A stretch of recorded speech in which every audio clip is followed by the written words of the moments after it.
Welcome in to the Madden 23 First Look. I'm Nick Mazesco, and today we're going to get a chance to see some live Madden 23 gameplay for the first time. Our players for today, if you've ever seen Madden YouTube, you know this guy. He's got 1.4 million subscribers over on YouTube. It is none other than TD Barrett. On the opposite side, if you watch the MCS, you know this guy. He is a former #1 Madden player in the world. It is none other than Clef the God. And we wouldn't be able to play this game without somebody from the EA side to help us explain some of those new settings, and joining us is Madden gameplay designer K Spade. Gentlemen, so happy to have you guys along with us. Ooh. You got green. Yeah, I may have lurked a little bit. Thought I could fit it in there. I thought I used that free form, tried to lead it a little to the right. Okay, let's see what I can do here. Nice. Wow. Ooh, that's beautiful. How do you feel, TD? How do you feel like that freeform passing? Did it? You feel like it helped you in the red zone? Because last year scoring in the red zone was so tough. Oh, essentially you're just looking for open. Feel like right there, I pushed that probably like I said, about a yard to the max into like the open zone. Because I feel like in the NFL, like those quarterbacks, it's so crowded in the red zone that you need like a little bit more control. Which that's what makes that such a cool feature.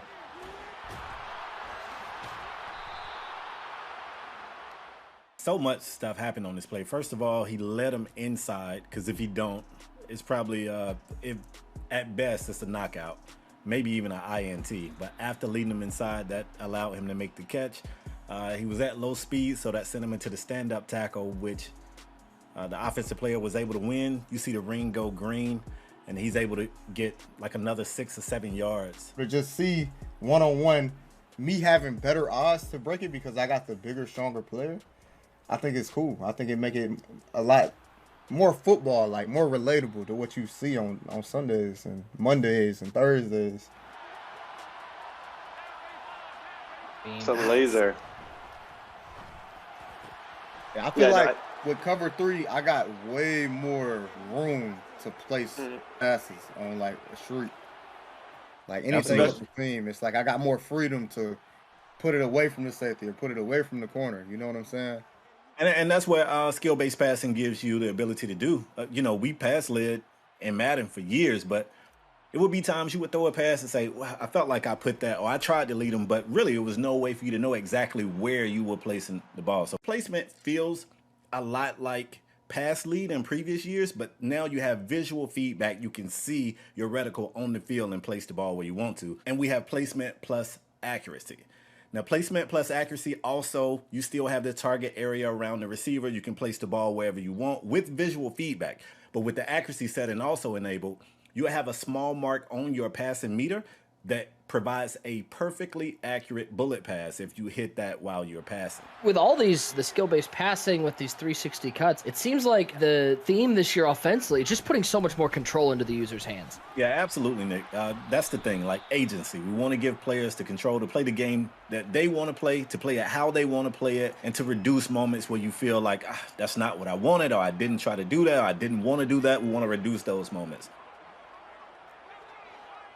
The freeform stuff, like I find it's really like you're literally looking at leverages and like all that stuff a lot more. Like you kind of have to.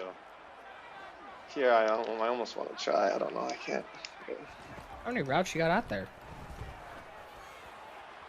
Lobbed it over the top. Beautiful. Thank you, Spade. Beautiful. That was dope. With this zone coverage, I see in these coach adjustments when this zone coverage flipping from match to default. What is the difference in that? Yeah, that's a great question. We decided to move match and make it a coach, adjustment. So users will have to explicitly say, I want my guys to play match. Now, obviously, once you turn that on, if you call a regular cover 3, they're still going to play it like a regular cover 3. But we've got plays in the playbook that says cover 3 match, or it's different. Cover 4s, whether you're playing palms or whatever. So if you play match defense, the problem we were having was we had users that didn't completely understand what match was, and it was just confusing. Like, we got play art on the field that looks like a cover 3, and users are calling this, and they're trying to figure out why they got DBs running across the field. So High-level players still like to use match here and there in spots, and we give you that control. But now for players that don't understand it, they're not penalized by accidentally calling a match play and just wondering what's going on the field. Okay, Clef's starting to move the ball. Oh, hello. Oh, let's go. That was Kenneth Murray Jr. Trying to get a little run game established. You know, so slow this pass rush down a little bit, please. Dude, they are cooking off the edge. And I'm just noticing a bunch of new animations. Like nothing is like, especially in those double team tackles. Like it's not just like one animation and another animation colliding. It is actual like double team tackles and both players being involved. Yes, no, definitely. The real beauty of that system, Nick, is that they aren't motion captured two-man tackles. Like they are actual one-man tackles that another player gets to interact with. And this is something that FieldSense gave us the ability to do.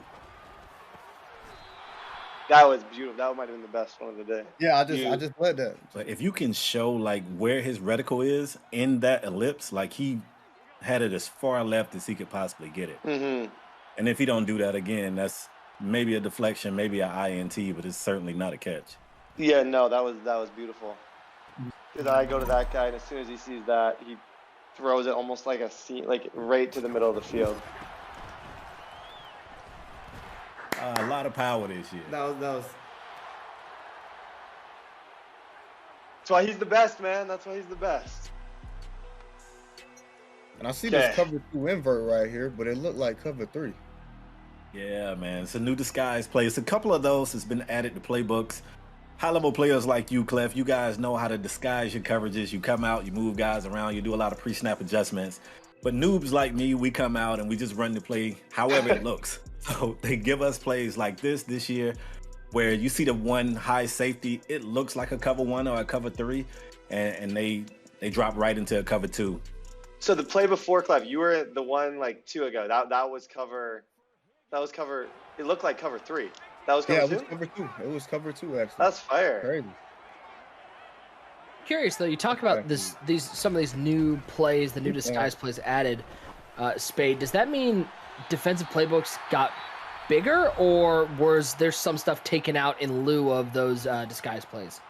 Yeah, we removed some stuff. I mean, we definitely have the data to see what plays are being ran, how much of the playbook is being used, and we just felt like we had these swollen playbooks with a lot of plays in it. Some of them were the same, like slightly different variations of the same play, and we just did some cleanup. We just went through and removed stuff that people weren't using a lot. We added some new stuff, and we feel like it's going to be a little less intimidating when you look in the playbook. You don't want to see 1,000 plays, especially if you're new to the game of Madden. You're looking like, I don't know what to call. So we definitely added some new, removed some old, and kept it balanced. Yeah, that throw he just had was kind of crazy. Thanks, Clef. Had a crazy throw. No, he didn't. Oh my God! Oh my God! I clipped it. Oh my God! Should I go for this though? This is where it's tough. I don't know. I'm going up against Clef. I feel like 1.4 million subscribers want to see you go for this. I think they do too. They want to see. I think they do. They want to see a dot. Oh, okay. Quick thinking. Oh, yes! Oh! I like the read. Yes. Oh, thank you. I had to chuck him a little bit with my user. Running that was fun. Oh, that was a good half. Yeah. Fade, while we have a brief moment here, what's a feature that maybe we haven't seen yet? Maybe you're excited to hear people talk about, something that's under the radar. I think I'm going to go with defensive evade moves. Like, this is the first time in Madden we've given users a tool to evade blockers in the open field and just try to get around a blocker. And I think it's going to be that slept-on feature that users won't immediately start to interact with. They're going to play against someone that's using it, and they're going to be like, wait, what is he doing? And it's going to be that thing that catches on later. But just flicking right stick to the left or right, if you are a defensive player, allows you to sidestep and get around blockers. This is something that I expect later toward the end of the cycle, you're going to see a lot of users really enjoy. With drift logic, the deep zone on the right, if nothing, it will play the crosser rather than just going super far back. You won't just run to a spot and sit in that spot and do nothing. He's going to go to his spot and he's going to drift with the receiver. Okay, Clef, try and play like yeah, play like cover three. Cover three. Okay.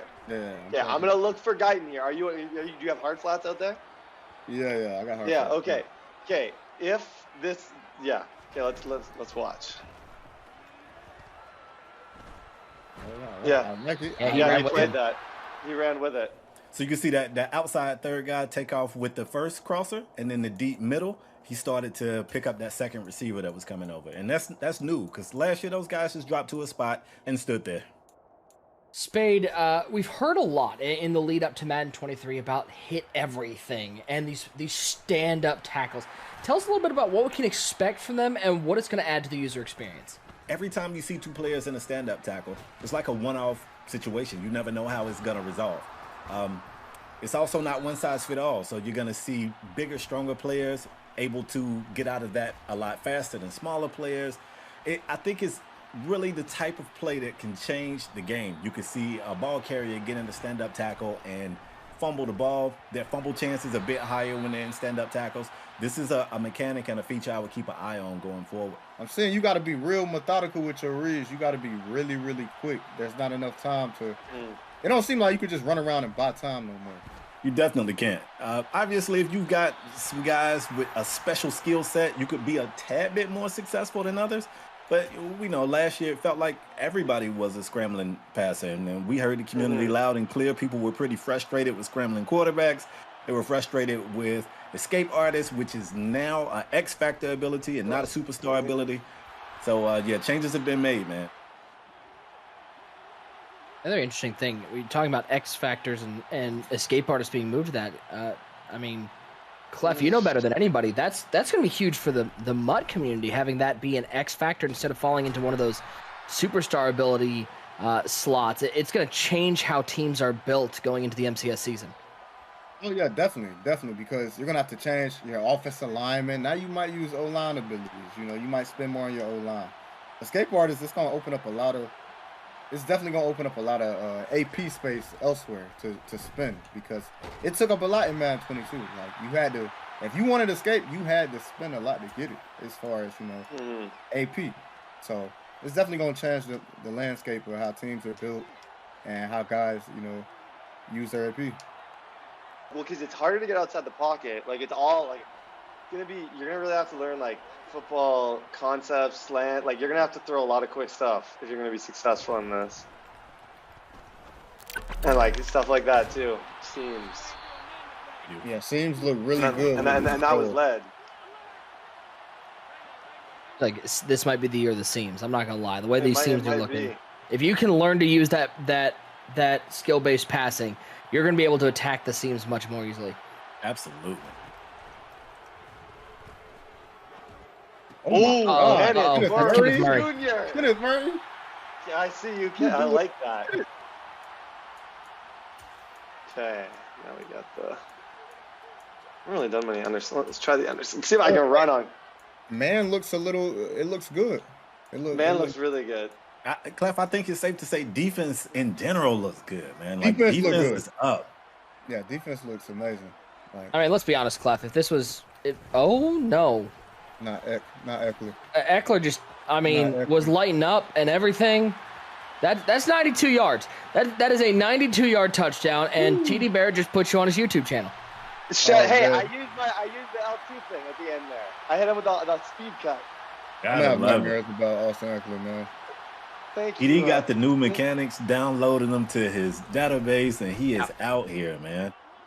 One thing I'm noticing just watching this, and as somebody who called a lot of Madden last year, and I don't know if this was intentional. Stripped. That's a new strip animation. There it is. Peanut punch. Oh my goodness. That's new. I like that a lot. Herbert's got that high ball ability. He does. He really does. Throw those elite high passes. Back. Oh my God. Wow. I like that. Okay. You threw that right at the pylon. That was just a pylon throw. I ain't even gonna lie. Kind of tried to sort of back, and that kind of worked perfectly. Yeah, beautiful. It almost turned it into like a baby comeback. Like it just sort of stopped the route. That was like a long handoff. Yeah. That was a crazy throw. The DB was like running with them, and it was thrown by. I like that. And Clef, you hear TD talking about throwing it up to his big target. It's definitely going to be times this year that the right thing to do is going to be to play the SWAT instead of going for the pick. I'm guilty in the past of always going for the pick. Special teams matter. Get out, McKenzie. Special teams. Does he have enough gas, though? Yeah, he's out of there. Woo. Special teams. Do I have a? Oh yeah, Trey White over there. No, don't throw over there. I'm not worried about Trey White. Don't throw the bite. I'm not worried about it. Trey White is over there. Yeah, he not even getting. Oh yeah. Oh goodness, beautiful free-form pass right there. Out here making Jalen Guyton look like Keenan Allen. Good quarterbacks. They make average receivers look like good receivers. That's Keenan Allen, though. That guy's not an average That is receiver. Keenan Allen. Keenan's really good. Okay, let's see. Every AFC West team is watching this being like, I don't want to play this team. I don't care about Trey White. No, I do. I lied. I lied. We do Yeah, care I'm about Trey White. I do. I do care about Trey. He definitely boxed him. In my head, I was gonna throw it, but then I was like, nah, it's gonna be an instant. Please throw it. I'm gonna try to pick it and return it. Yeah, no, I think that you definitely would have. No, I care about Trey White. I do, and that's it. I got a little overconfident with Mike Williams. Before we get out of here, guys, I gotta get your final thoughts. TD, what did you feel was the biggest difference or biggest change you noticed from Madden 22 to Madden 23? Free-form passing, first of all, like just being at like zone coverages.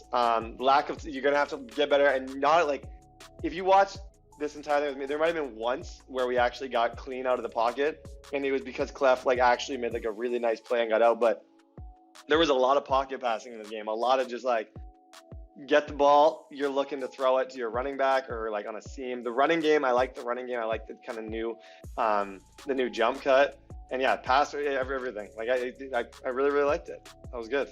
Yeah, Clef, this feels like, from what TD's saying, this is a totally different game from Madden 22 to Madden 23.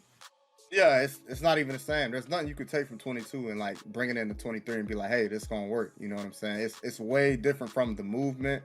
You know, it's way more user control. Pretty much everything is almost user oriented. If you want it to be, the ball is really in your court. Like you have so much control with when it comes to the passing, the running, how you can just stop on a dime. No more spinning, trying to spin to get upfield. You can just hit that L2 or LT button and get upfield yourself. So I really enjoyed it, and I'm looking forward to this year. Yeah, I don't know about you guys, but after watching this, I'm ready to get my hands on this game and get into the lab. A reminder, worldwide release of Madden 23 is August 19th. Get your calendar circled and get ready to get out there on the virtual gridiron.